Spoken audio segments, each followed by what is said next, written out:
They were left at an orphanage gate. 25 years later, they bought the entire city, the Gate of Sorrow.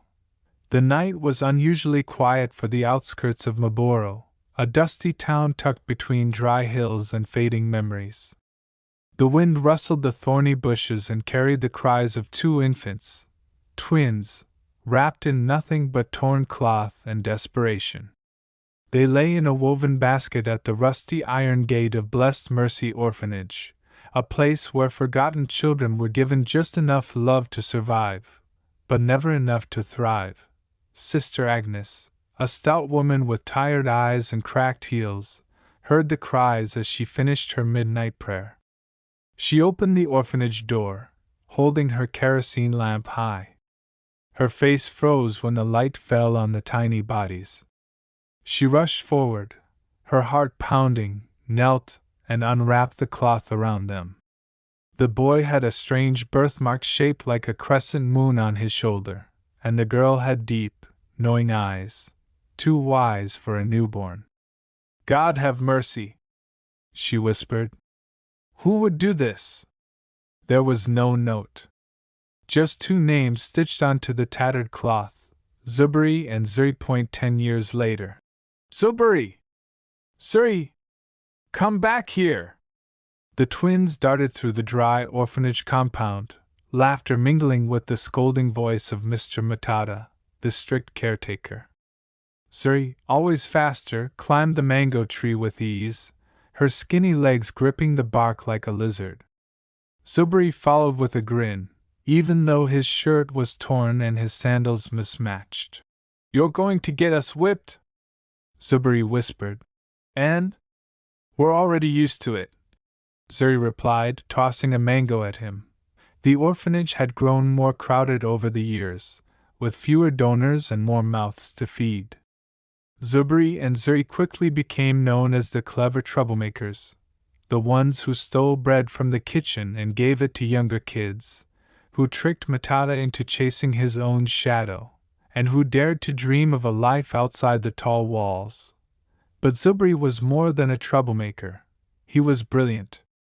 At age 10, he repaired the generator using scrap metal and a spoon. Zuri was no less gifted. She could read people like books and spoke with the fire of a future leader. Yet no one adopted them. Some said they were cursed. Some feared their bond, too strong, too unified. "Twins like that," Sister Agnes once whispered to a visitor. "They're destined for something strange." 15 years later, Zuberi's breath fogged up the glass window as he stared down at the city of Nakuta from the 22nd floor of a towering hotel. He wore a tailored suit now. Polished shoes. $1 million smile. Behind him, Zuri clicked away at her laptop, her voice calm but firm as she negotiated with a Chinese investor. "We don't just want part of the land. We want the entire development license. And we're ready to pay in cash," she said, pausing. "Do your research. You'll see we're not bluffing." She ended the call and looked at her brother. "You ready?" she asked. Zuberi nodded. "Let's buy Marlborough." Flashback. The turning point. It had been their final year at the orphanage. Zuberi was 17, Zuri 16. Sister Agnes had died of malaria, and Mr. Matata had sold half the orphanage supplies to pocket the money. The children were starving. Zuberi and Zuri made a decision: they would run. They escaped one stormy night, carrying only a plastic bag of books, a broken radio, and a sketch pad of business ideas. They walked for 2 days to the city, begged for food, and slept under bridges. But even then, they refused to part ways. Zuri got a job selling SIM cards on the roadside. Zuberi washed cars at a busy hotel.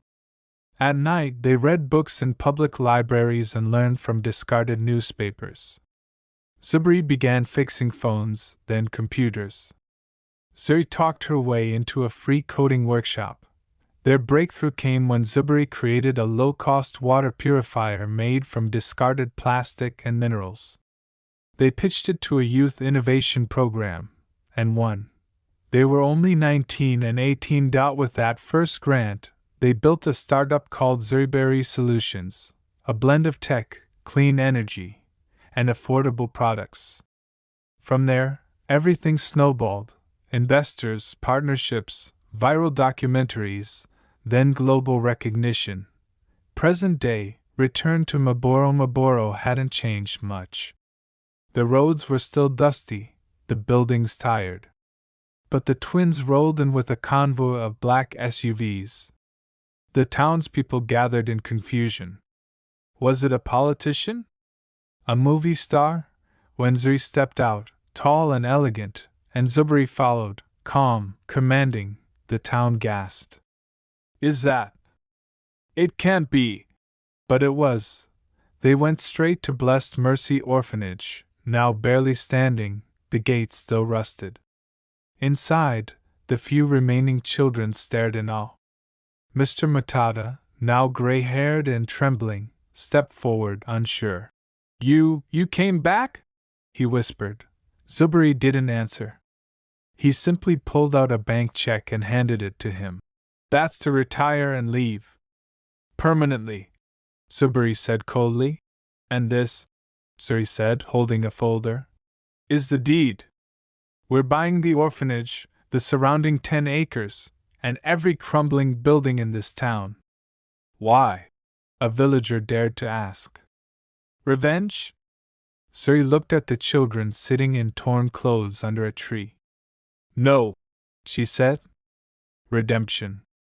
The city they rebuilt 3 months after their dramatic return to Marlboro, the town was unrecognizable.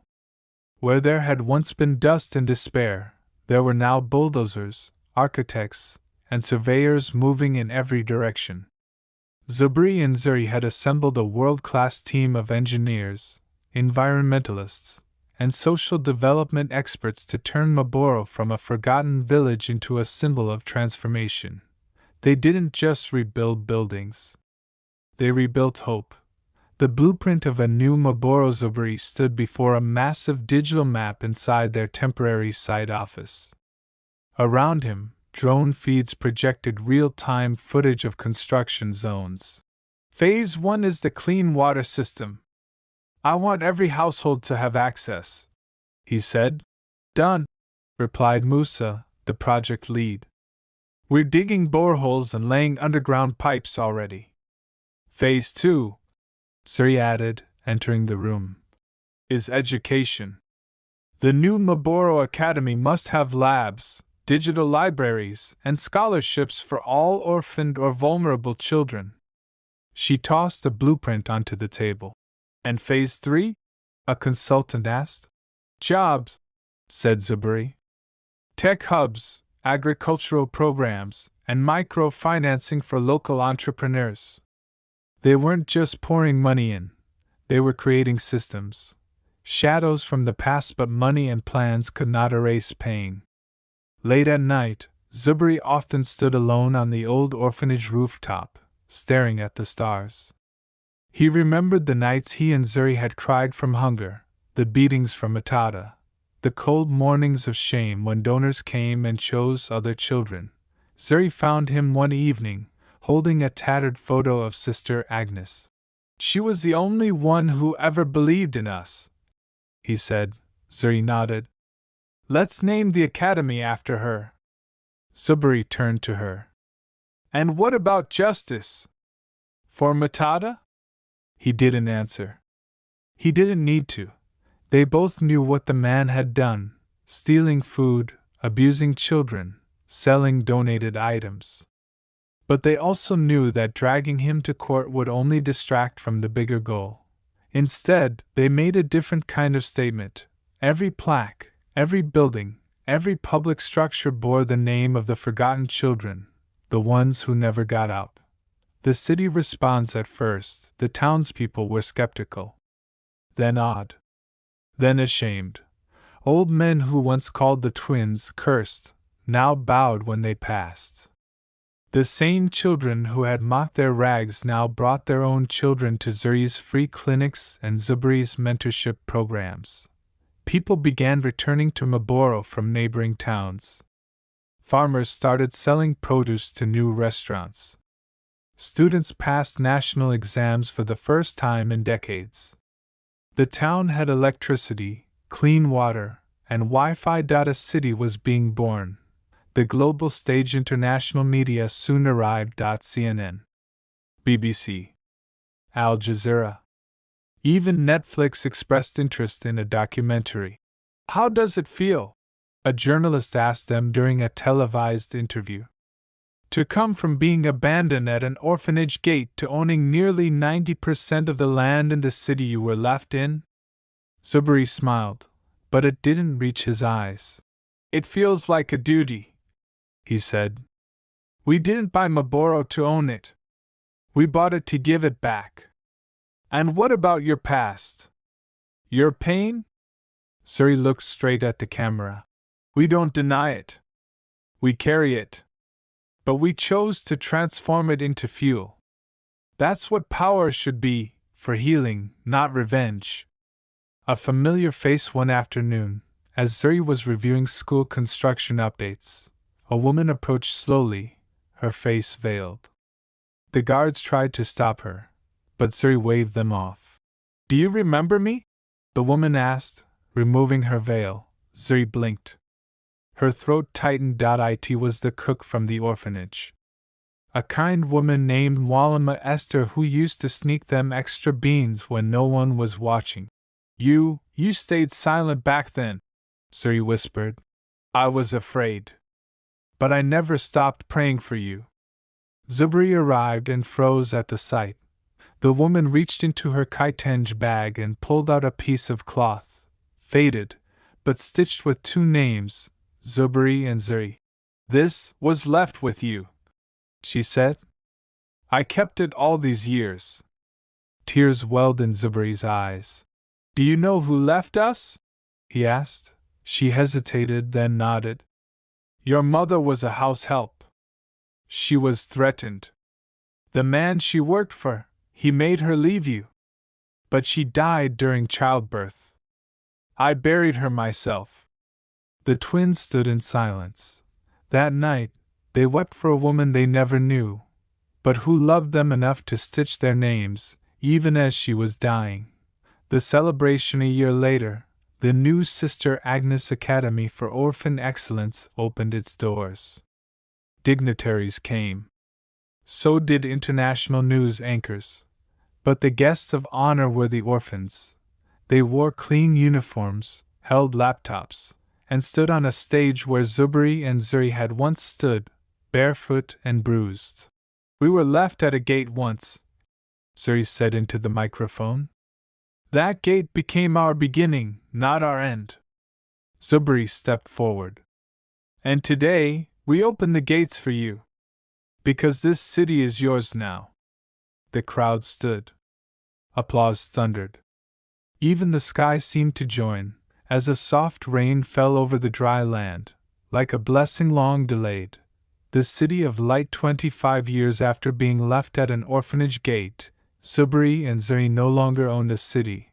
They had freed one. Marlborough, once forgotten, was now known across Africa as the City of Light, a place of rebirth, equity, and innovation, and at its heart stood two statues carved from white stone. One of a girl holding a book, and a boy holding a tool, facing the orphanage gate where it all began. Beneath them, a plaque read, "Abandoned, not broken. Orphans, not powerless. Together unstoppable."